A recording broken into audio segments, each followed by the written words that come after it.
was pre-war. We all were having quite a good time.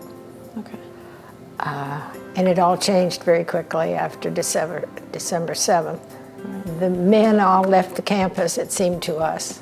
You have to remember, I went to school between 1942 and 1946. Those are World War II years. Okay. There were not any men on campus. They were all drafted. Well, for starters, we all lived together in dorms. We had hours, 10 o'clock during the week, 12 o'clock on weekends. We were not allowed to wear pants on campus unless it was freezing or 32 degrees. You couldn't smoke on campus at all. There were a lot more rules and regulations at that time because it was still prior to the end of the 60s, beginning of the 70s when things really loosened up. Well, there was a lot of emphasis on assertiveness training, you know, for women. You've got to be more aggressive in what you do and more freedoms and more equal consideration or equal opportunities, I guess, in careers and things that careers that women typically hadn't gone into. There was more interest, and I think gradually more acceptance go into different fields that, you know, that old feeling that women's brains weren't up to higher education was again proving that that was not correct, that women could go into these other fields and things. My parents were adamant that when I graduated I'd be able to support myself. Neither one of them went to college.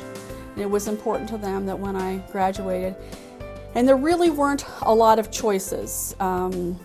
A few women went on to graduate school, but primarily it was teaching and or education in some aspect, and nursing, of course. I certainly went to school expecting to find a husband, get married out of school.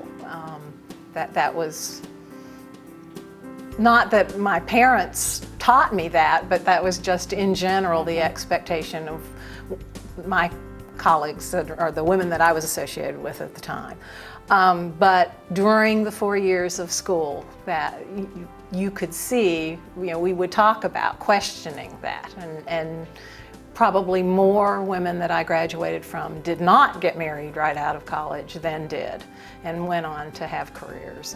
Well, I don't think we really knew that we were underprivileged at the time. I mean, it kind of dawned on us as time went on, because when I graduated in '65, our campus was just starting, and we had a very conservative, I don't mean that in a negative way, but just everybody dressed very preppily, and so we didn't have, we weren't at Berkeley, but we heard about Berkeley.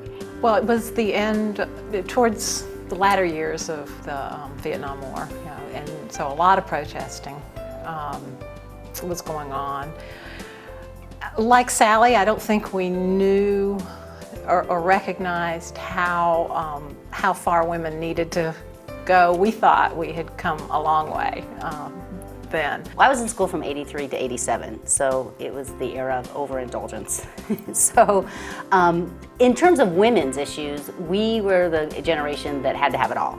We were, you know, taught that as a woman you would be a wife, you'd be a mother, you'd have a career, and you would do it all perfectly and never sleep, I guess. I'm not quite sure. So we, I think, felt a little bit of pressure in the sense that we felt that we had to do all of these things.